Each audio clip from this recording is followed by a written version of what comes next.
अब उसको खोए हुए हम जल्दी स्टार्ट करते हैं। ठीक है, तो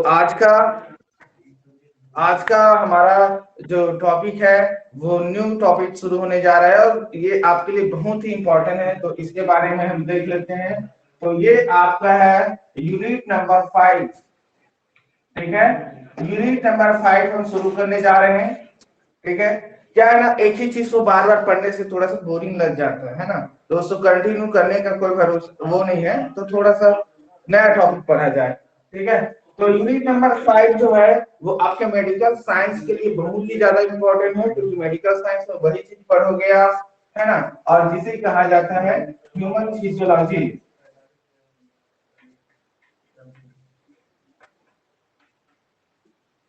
ठीक है, हमारा यूनिट का नाम है ह्यूमन फिजियोलॉजी। ठीक है, और ह्यूमन फिजियोलॉजी के अंतर्गत जो नीट के सिलेबस में रखा गया है 7 चैप्टर। ठीक है, नीट के सिलेबस में ह्यूमन फिजियोलॉजी से कुल टोटल 7 चैप्टर रखा गया है, और 7 चैप्टर से लगभग लगभग यहां से 15 क्वेश्चन आने वाला है। ठीक है, कितना क्वेश्चन आएगा? 15 क्वेश्चन। और 15 क्वेश्चन मतलब टोटल जो आपका जो मार्क्स जो रहेगा 60 मार्क्स। ठीक है, तो ये आपके लिए इंपॉर्टेंट हुआ ना, 60 नंबर, 60 अंक आपको प्राप्त होगी। और आप सोच सकते हैं कि 60 अंक जो है वो एग्जाम के लिए कितना इंपॉर्टेंट है। 60 मार्क्स है ना, सभी के लिए इंपॉर्टेंट। सर। ठीक है, तो ह्यूमन फिजियोलॉजी जो है वो अच्छे से पढ़ना है आप लोगों को। ठीक है, तो क्योंकि 60 मार्क्स आपका नीट में पूछा जाएगा। ठीक है, ये जो मैं जो बता रहा हूँ ये नीट का टॉपिक है। ठीक है, अब ऐसा नहीं है कि नीट का टॉपिक है, आपका 11 क्लास के जो बोर्ड का टॉपिक भी यही है और नीट का भी टॉपिक है। लेकिन आपको यहाँ पे मैं बता रहा हूँ कि नीट में 7 चैप्टर रखा गया है, और 7 चैप्टर से 15 क्वेश्चन आएगा। 15 से ज्यादा भी हो सकता है, लेकिन 15 क्वेश्चन मान के चलिए, और जहाँ पे टोटल 60 मार्क्स आपको मिलेगा। ठीक है, यदि आप इस 7 चैप्टर को कंप्लीट करते हैं तो कम से कम 60 में से कम से कम 50 प्लस, 50 से प्लस ऊपर तो स्कोर कर ही सकते हो आप। तो 50 अंक आपके लिए बहुत ही इंपॉर्टेंट है यहाँ पे। ठीक है,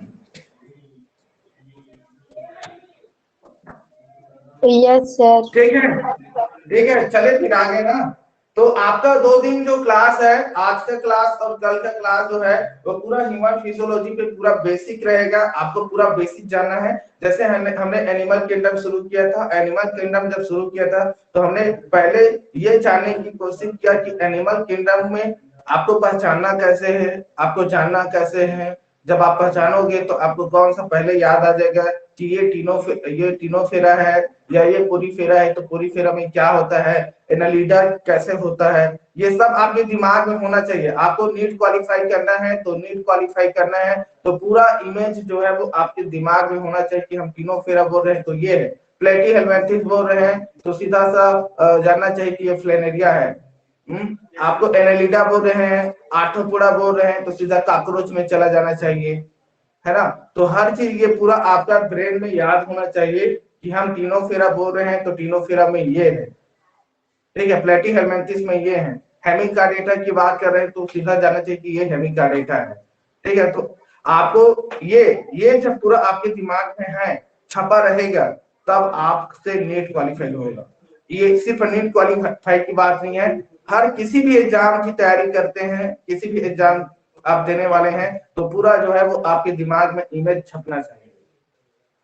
ठीक है, जैसे आप मूवी देखते हैं, सीरियल देखते हैं, एपिसोड देखते हैं, तो पूरा एक बार देखने के बाद पूरा आपके दिमाग में छप जाता है कि ये ऐसा, यहाँ पर ये हुआ, इस हीरो ने ये किया, हीरोइन ने ऐसा किया, ये खाई, ये पी, है ना। तो ये पूरा आपके दिमाग में जैसे छपता है वैसे ही पूरा छपना चाहिए। चलिए, ठीक है, ओके।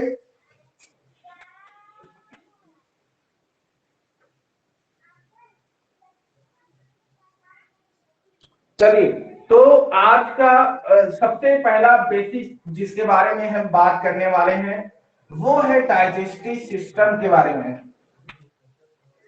ठीक है, डाइजेस्टिव सिस्टम के बारे में बात करने वाले हैं। आपको ह्यूमन फिजियोलॉजी का सबसे पहला जो टॉपिक है वो डाइजेस्टिव सिस्टम है। तो ये पूरा टॉपिक हम कंप्लीट नहीं करेंगे, सिर्फ हम ये जानेंगे कि चलिए डाइजेस्टिव सिस्टम होता कैसा है, ठीक है, हमारा ह्यूमन बॉडी होता कैसे है, ठीक है। तो डाइजेस्टिव सिस्टम या जितने भी सिस्टम है कंप्लीट करने से पहले आपको सबसे पहले हमारा, क्योंकि ह्यूमन के बारे में पढ़ने वाले हैं, मनुष्य के बारे में पढ़ने वाले हैं, तो सबसे पहले आपको मनुष्य के शरीर के बारे में बेसिक नॉलेज होना चाहिए, उसको पहचानने आना चाहिए कि ह्यूमन बॉडी में ये होता है, ये होता है, ये पार्ट है, तो ये इस पार्ट का ये क्या काम है, ठीक है। तो यदि हम अपने बॉडी को देखें, है ना, तो हम डाइजेस्टिव सिस्टम जरूर मैं आपको यहाँ पे एक्सप्लेन करूंगा, लेकिन डायरेक्ट डाइजेस्टिव सिस्टम ना आके हम बात करते हैं ह्यूमन बॉडी की बात करते हैं, ठीक है। किस पे बात करते हैं? ह्यूमन बॉडी पे बात करते हैं। तो ह्यूमन बॉडी की सबसे बेसिक क्या हो सकता है बताइए? आपके पास भी ह्यूमन बॉडी है, अपने पास भी ह्यूमन बॉडी है, तो क्या है सबसे पहला ह्यूमन बॉडी के लिए बेसिक क्या होता है? यदि आप इस शरीर को जब देखेंगे, तो इस शरीर को जब देख रहे हैं तो आपको क्या पता चल रहा है कि हमारा बॉडी कैसा है? मल्टी सेक्टर है। आप तो बहुत ज्यादा माइक्रो चले गए हो।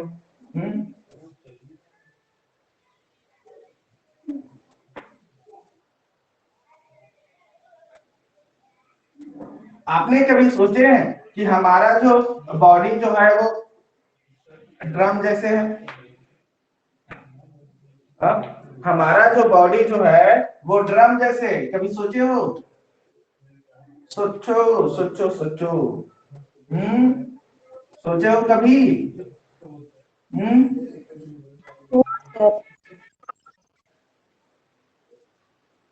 देखिए हमारा बॉडी जो है ये होलो ड्रम है, होलो ड्रम, देखिए ये होलो ड्रम है, ठीक है, होलो ड्रम है पूरा। देखेंगे बॉडी जो है ये जो दिख रहा है ना, ये मुंडी है, ठीक है, ये मुंडी है, और ये हमारा ये वाला पार्ट आ गया, और ये गर्दन, ये वाला है गर्दन, ठीक है, और ये पूरा यहाँ से नली गया हुआ है, माउथ से लेके पूरा यहाँ पे नली गया है। यहाँ की नली की बात करें, ये वाले नली की बात करें जो यहाँ से अटैच हुआ है, ठीक है, बकल कैविटी है ये, क्या है ये? बकल कैविटी है, ठीक है, समझ रहे हो ना क्या है? बकल कैविटी है ये, ठीक है। और यहाँ पे अंतिम में जो आपको जो नली जो मिलेगा जिसको एनस कहते हैं, अब आपको बताया गया था कि बकल कैविटी के द्वारा फूड को ग्रहण किया जाता है, और यहाँ पर एनस के द्वारा उसको वेस्ट मटेरियल को बाहर निकाला जाता है, ठीक है। और ये हमारा हाथ है, ठीक है, और ये हमारा दूसरा हाथ है, ठीक है, और ये हमारा क्या है? ये पैर है, और ये भी पैर है, ऐसी है ना? पैर से टेढ़ा रहता है। बोलो सर डायग्राम बनाना है क्या? ड्रम लाइक स्ट्रक्चर मैं अभी एक्सप्लेन कर रहा हूँ, बाकी आपको बनाना है नहीं बनाना आपकी इच्छा है, ठीक है। तो समझिए ना, हमारी ह्यूमन बॉडी जो होती है, ठीक है, हमारी ह्यूमन बॉडी जो होती है वो कैसी होती है? होलो ड्रम लाइक स्ट्रक्चर होता है, ऐसा, ठीक है, रहता है ना ऐसी या नहीं रहता? रहता है ना? होता है।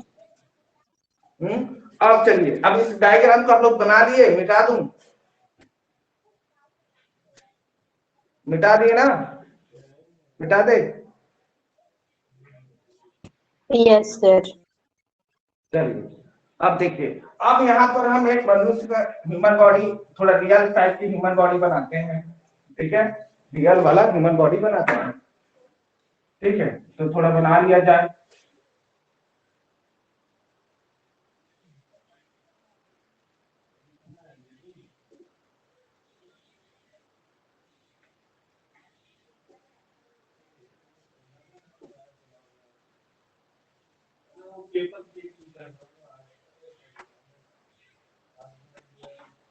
ठीक है,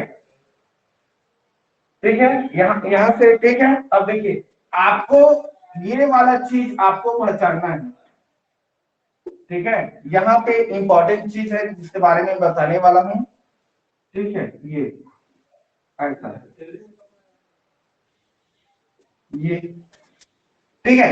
ह्यूमन बॉडी जो होता है, ह्यूमन बॉडी का ये जो अंदर का जो पार्ट जो होता है, ठीक है, दो भाग में डिवाइड होता है। ठीक है, आपको मालूम होगा, आपने पिछले क्लासेस में पढ़े होंगे, कक्षाओं में पढ़े होंगे कि ह्यूमन बॉडी का जो अंदर की जो पार्ट जो होती है, या जिसको दो भागों में डिवाइड करते हैं, ये यहाँ से दो भागों में डिवाइड करते हैं। कौन है ये, क्या है जो डिवाइड कर रहा है दो भागों में, किसी को मालूम है? अब यहाँ पर जो आपको मालूम है, ये क्या है, ये क्या है, स्पेस है ना ये। ये स्पेस है ना जी। है स्पेस या नहीं? अब आपने एनिमल किंगडम में पढ़े हैं कि ये जो स्पेस, जो खाली स्थान है, क्या बोलते हैं इसको? क्या बोलते हैं? क्या बोलते हैं इसको? सिलोम कहा जाता है। बोलते हैं सिलोम, सिलोम बोलते हैं ना, कैविटी। यस ठीक है, ये सिलोम है, कैविटी है, और ये बीच का हमारा जो पार्ट है, बीच वाला पार्ट है।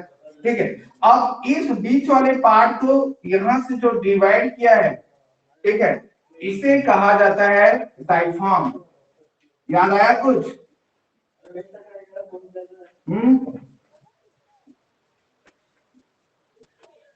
याद आया डायफ्राम? कहीं पे पढ़े हो, कहीं पे सुने हो डायफ्राम होता क्या है? Yes sir yes sir. Diaphragm जो है आपकी जो रेस्पिरेटरी सिस्टम वाले जो पार्ट होते हैं, और नीचे जो आपका पेट वाला पार्ट होता है, उसको अलग करता है डायफ्राम। ठीक है, तो यहाँ पर जो डिवाइड कर रहा है वो डायफ्राम है। ठीक है, अब यहाँ पर ये ऊपर में कैविटी दिख रहा है। ठीक है, इस ऊपर वाले कैविटी को कहा जाता है थोरेसिस कैविटी बोलते हैं। क्या बोलते हैं? Thoracic cavity. थोरेसिस का मतलब, अच्छा हिंदी लिखना पड़ेगा क्या? चलिए लिख देते हैं। ठीक है, इसको बोलते हैं वक्ष गुहा। ठीक है, थोरेसिस कैविटी को वक्ष गुहा कहा जाता है।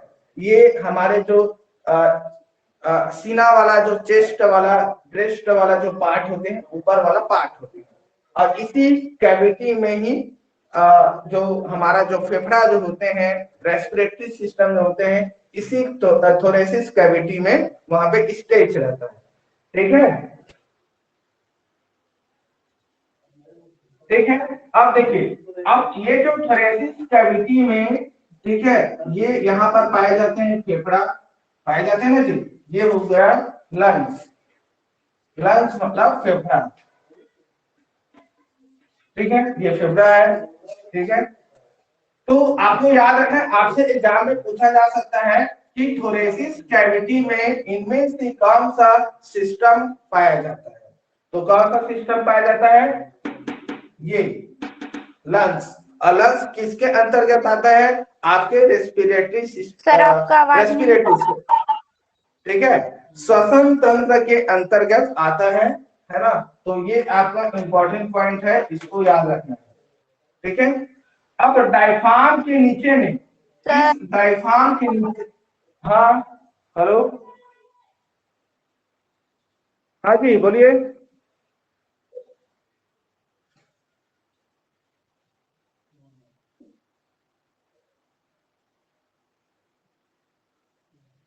आवाज सुनाई दे रहा है सभी को? आवाज सुनाई दे रहा है ना? देखिए, मेरे तरफ से नेटवर्क में कोई इशू नहीं है। आपके साथ शायद नेटवर्क नहीं होगा, तभी इशू होगा। ठीक है, तो टेंशन लेने वाली बात नहीं है। ठीक है, हर दिन का मेरा क्लासेस हमेशा रिकॉर्ड होता है, आप टीचमेंट में जाके वहां से देख सकते हैं। ठीक है, चलिए, तो यहाँ तक हो गया।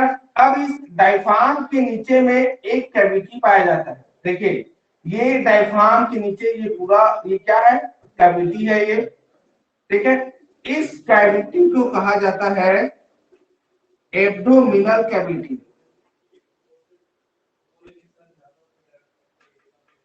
समझ रहे ना क्या बोलते हैं? एब्डोमिनल कैविटी कहा जाता है। और इसी एब्डोमिनल कैविटी से ही यहाँ से शुरू होता है। क्या शुरू हो रहा है, पहचान आ रहा है क्या है ये? छोटी आंत। ये हमारा मेन डाइजेस्टिव सिस्टम यही पे ना, एब्डोमिनल कैविटी। हाँ जरूर ये यहाँ से माउथ से शुरू होते हुए इधर आता है, ठीक है, लेकिन यही हमारा एब्डोमिनल कैविटी भी है जहां पर आपका स्टमक, लीवर, आपका छोटी आंत, बड़ी आंत सब यहीं पे रहते हैं, ठीक है, ये याद रखना है आपको, ठीक है। एब्डोमिनल कैविटी में ही लिवर, स्टमक, आपका लार्ज इंटेस्टाइन और स्मॉल इंटेस्टाइन जो होता है वो पाई जाती है, ठीक है। अब ये अंतिम वाला जो सिरा जो होते हैं, ठीक है, ये आपके नीचे में ठीक है खुलता है। तो इससे पहले यहाँ पर इस एब्डोमिनल कैविटी के नीचे में ये वाला जो कैविटी है, हमारे जस्ट पेट के नीचे में भी एक कैविटी पाए जाते हैं, ये वाला कैविटी, ठीक है। इस कैविटी को कहा जाता है पेल्विक कैविटी कहा जाता है, पेल्विक कैविटी। नाम सुने हो कभी? नाम सुने हो पेल्विक कैविटी? जस्ट हमारे पेट की जस्ट नीचे वाला जो पार्ट में जो कैविटी पाया जाता है, ठीक है, जस्ट हमारे कमर जो होते हैं, वेस्ट जो होते हैं, उनके सीधे में पेट के नीचे वाले पार्ट में ये पेल्विक कैविटी पाए जाते हैं, ठीक है। इसी पेल्विक कैविटी में ही हम मनुष्य की, है ना, इसी पेल्विक कैविटी में हम मनुष्य की, चाहे वो नर हो या मादा हो, दोनों के जो रिप्रोडक्शन जो ऑर्गन जो होते हैं, ठीक है, रिप्रोडक्शन ऑर्गन यहीं पे स्टैक रहते हैं, ठीक है। पेल्विक कैविटी जो पेल्विक गुहा जो होते हैं, इसी पेल्विक गुहा में मनुष्य की, चाहे वो मेल या फीमेल हो, दोनों के जो प्रजनन अंग जो होते हैं यही पेल्विक कैविटी में स्टेबल रहते हैं, ठीक है। अब पहचान लोगे इतना? हिंदी नेम भी बताइए ना। क्या बोले? हिंदी क्या श्रुति? श्रुति या पूर्वेश? हाँ पूर्वेश बोलिए। सर हिंदी नाम भी बताइए, नाम इसका हिंदी नाम बताऊं? हिंदी नाम, हिंदी नाम, हिंदी नाम से बायोलॉजी में हिंदी नाम जरूरी नहीं है पूर्वेश। तो सर समझ में नहीं आएगा फिर क्या होगा?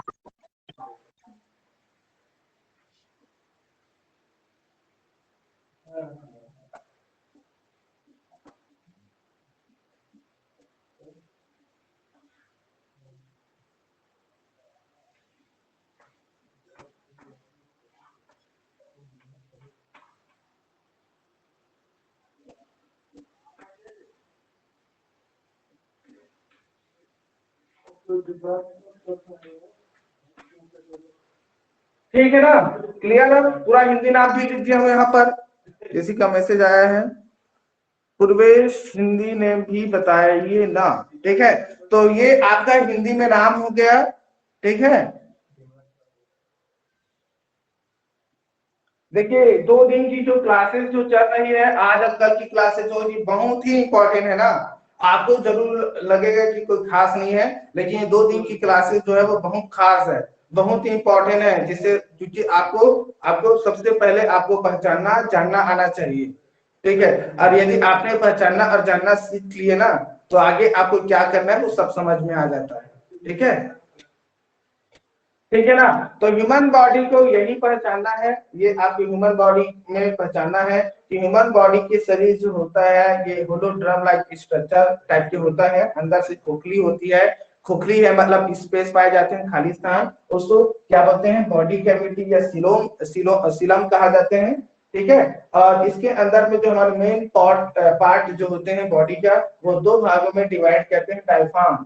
आपको याद रखना है, आपसे एग्जाम में नीट में पूछा जा सकता है कि आपके जो उदर गुहा और वक्षी गुहा को, ठीक है, उदर गुहा और वक्षी गुहा को 2 भागों में डिवाइड करने वाले इनमें से कौन सा है?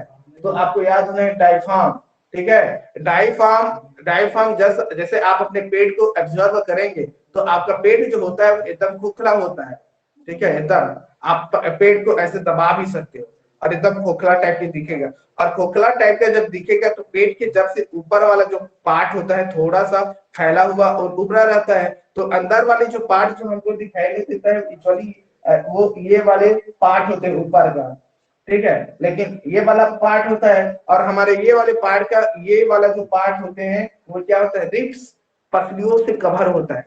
24 पसलियां पाई जाती है, 24-26 पसलियां पाई जाती है, जहां से रीढ़ की हड्डी भी अटैच रहती है पीछे की ओर, है ना, वो ऊपर वाले पार्ट होते हैं। और नीचे वाले पार्ट जो होते हैं वो डायफ्राम होते हैं, जो हमारे पेट को बच्ची गुहा से क्या करते हैं, अलग करते हैं। ठीक है, इतना हो गया ना? किसी को डाउट यहाँ तक, किसी को problem? Akhilesh Kumar? No sir. ठीक है जी, आगे चले सभी, एवरीवन। Yes sir. कैसे घनश्याम, सब बढ़िया? ठीक ठाक हो ना?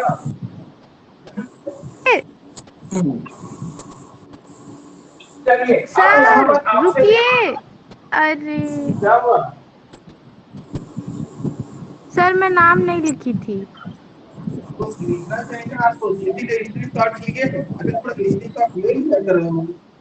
हाँ, अब नहीं लिख पाते जल्दी जल्दी तो जितने सब किया करो ना।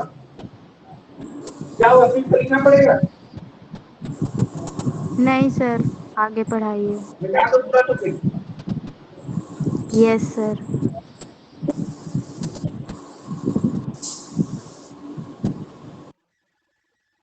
चलिए अब यहाँ से मेरा क्वेश्चन ये है कि जो बॉडी जो होता है, ह्यूमन बॉडी जो होता है, उसको कार्य करने के लिए एनर्जी चाहिए, ठीक है।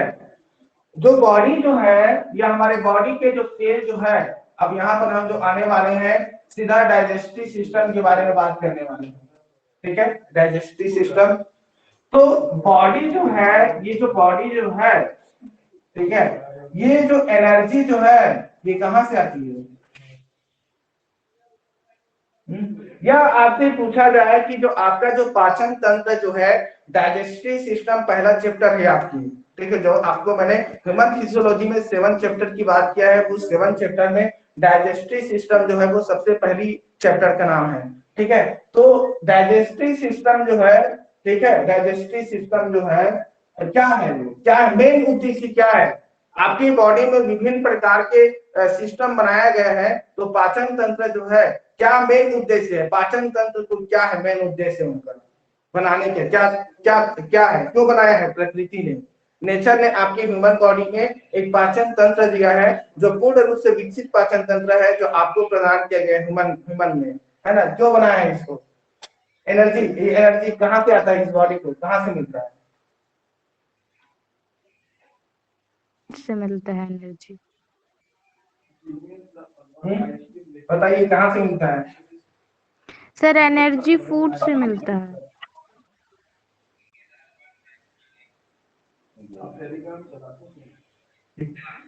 एनर्जी जो है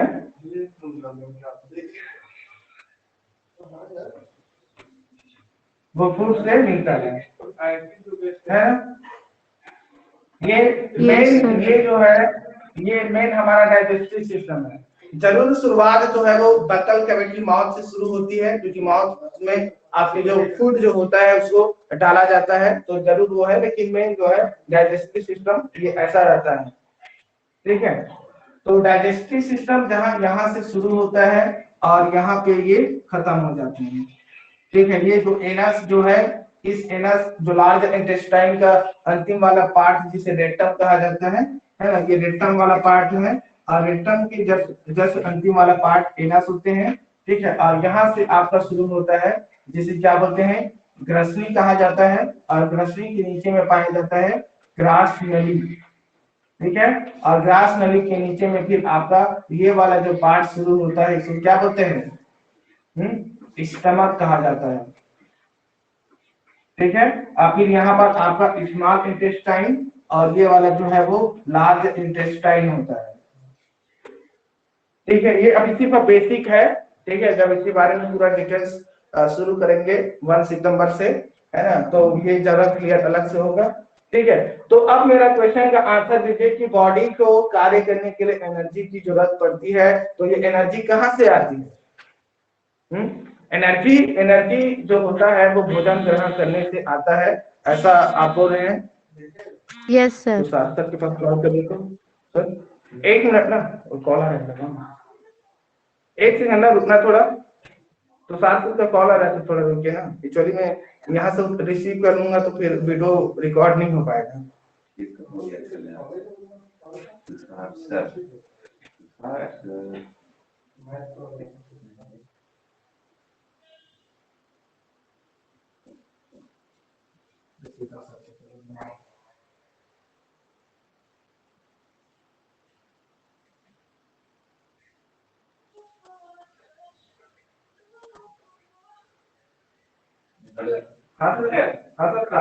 क्लास दे रहा हूँ मैं, जल्दी सुनूंगा, थोड़ा लेट होने दो ना। फिर मैसेज होता है ना, चलिए। हाँ तो मेरा क्वेश्चन ये था, क्या है मेन उद्देश्य, क्या है इसका? चलिए मैं ही बता देता हूँ। देखिए, डाइजेस्टिव सिस्टम में एक्चुअली ये होता है, जो पाचन तंत्र जो होता है, इसमें हमेशा ये देखा गया है कि ये एनर्जी चाहिए रहता है। ठीक है, तो एक्चुअली यहाँ पर क्या होता है कि आप जितने भी भोजन ग्रहण करते हैं वो कॉम्प्लेक्स फॉर्म में होता है, ये जानते हैं आप लोग, है ना। कॉम्प्लेक्स फॉर्म का मतलब होता है जटिल रूप, जटिल रूप। और यहाँ पर जटिल रूप का मतलब यह है कि ये जो भी बना हुआ है मॉलिक्यूल्स जो होते हैं वो माइक्रो मॉलिक्यूल्स से बना होता है, बड़ी बड़ी अणुओं से मिलकर बनी होती है, वो कॉम्प्लेक्स फॉर्म होते हैं। और इस कॉम्प्लेक्स फॉर्म को सिंपल फॉर्म में कन्वर्ट कर देता है, यही बात है ना। सिंपल फॉर्म का मतलब होता है सरल रूप में, और सरल रूप का मतलब होता है छोटे छोटे पार्ट में, छोटे छोटे भाग में यहाँ पर तोड़ता है, और ये जटिल जो होता है वो बड़े बड़े भाग होते हैं। यही है ना।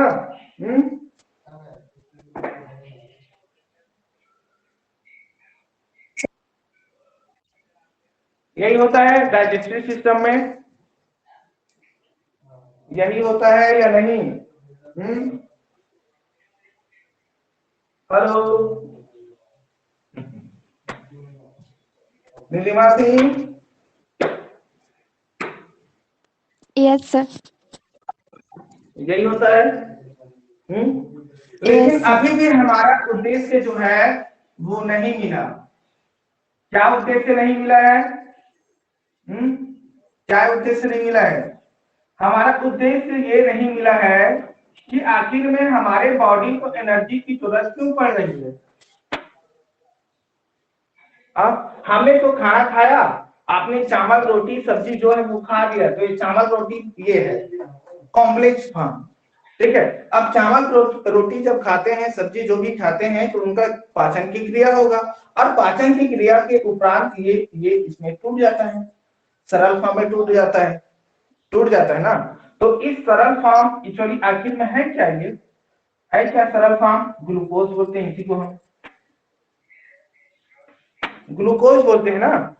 क्योंकि देखिए यहाँ पर इनका मेन उद्देश्य जो होता है, ठीक है, सीधा मैं आता हूँ। पाचन तंत्र का मेन उद्देश्य होता है आपके ब्लड के पास ग्लूकोज को पहुंचाना, ये मेन उद्देश्य क्या है। ठीक है, मैंने क्या बोला, इसीलिए मैंने यहाँ पर बना दिया है ब्लड वेसल्स। ठीक है, मैंने क्या बनाया? ब्लड वेसल्स बनाया। ठीक है, ये ब्लड वेसल्स है, और ये आपका जो सेल है कोशिका है।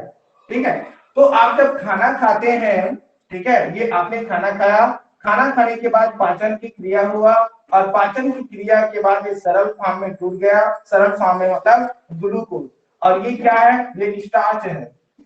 ठीक है, स्टार्च स्टार्च अपने लिए कार्बोहाइड्रेट्स लिए, कार्बोहाइड्रेट स्टार्च जो है वो पाचन की क्रिया में ग्लूकोज में कन्वर्ट हो गया। अब ये ग्लूकोज कहाँ आ गया, ये देखिए ग्लूकोज यहाँ से आ रहा है, ठीक है, ग्लूकोज ये ब्लड वेसल्स में आ गया और ब्लड वेसल्स अटैच है ये सेल से, ये सेल में O2 आ गया, ठीक है, आ गया ना। हाँ, क्योंकि ब्लड वेसल से O2 भी आता है और यहाँ पर ग्लूकोज भी आ रहा है या नहीं आ रहा है, समझ रहे हो इतना? क्लियर हुआ ये वाला पॉइंट? ठीक है, हुआ या नहीं ये तो बताओ।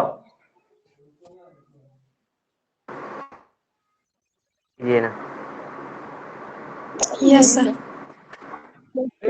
देखिए ये ग्लूकोज है क्योंकि देखिए ग्लूकोज ब्लड के द्वारा ही आएगा, क्योंकि ब्लड का सिर्फ एक ही काम होता है, ट्रांसपोर्ट करना। आपके शरीर में जितने भी भोज्य पदार्थों का, यहाँ तक कि हार्मोन्स, विटामिन, जितने भी चीजों का परिवहन जो होता है, ट्रांसपोर्ट जो होता है, वो ओनली माध्यम है ब्लड, ठीक है। तो ये ब्लड में सब ब्लड कहाँ बहती है, रक्त वाहिका, जिसको ब्लड वाहिका बोलते हैं, ब्लड वेसल्स बोलते हैं। तो ये ब्लड वेसल्स के थ्रू ग्लूकोज जो है वो यहाँ पे सेल में आ गया, और ये भी मालूम है कि इस ब्लड वेसल्स के द्वारा O2 भी अंदर जाता है, तो ये O2 भी आ गया। तो आप देखिए जब ये ग्लूकोज और, ठीक है, ये आपका जो ग्लूकोज जो है, ठीक है, ये जो ग्लूकोज है जब ये ऑक्सीजन के साथ रिएक्शन करेगा, तो ऑक्सीजन के रिएक्शन करेगा मतलब ऑक्सीजन के प्रेजेंस में ये ग्लूकोज जो होगा वो ब्रेक डाउन होगा, क्या होगा, टूटेगा, ठीक है। और टूटेगा तो क्या मिलेगा हमको, एटीपी, एडिनोसिन ट्राइफॉस्फेट मिलेगा एडिनोसिन ट्राइफॉस्फेट, ठीक है, प्लस कार्बन डाइऑक्साइड। तो ये जो कार्बन डाइऑक्साइड जो होता है ये क्या होता है, क्या होता है, इस कार्बन डाइऑक्साइड जो होता है ये वेस्ट फॉर्म में होता है, अपशिष्ट पदार्थ के रूप में पाए जाते हैं, जबकि एटीपी जो होता है ये केमिकल फॉर्म में पाया जाता है। अब यही केमिकल फॉर्म जो एटीपी है, इसी एटीपी से ही एनर्जी प्राप्त होती है, ठीक, समझ गए यहां तक?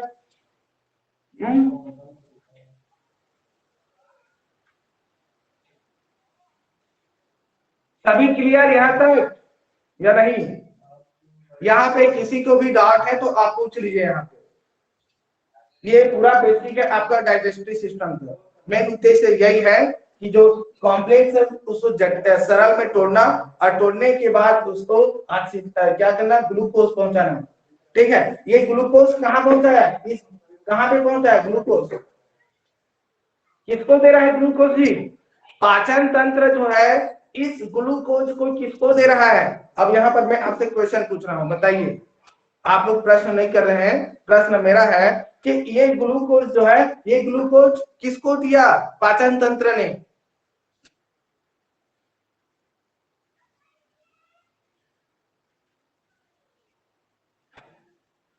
संजना टोप्पो बताइए, आप लोग जल्दी बोलिए, नहीं तो यहीं पे आपका टॉपिक खत्म हो जाएगा। मैं सोच रहा हूँ और आगे पढ़ाऊंगा अगला सिस्टम।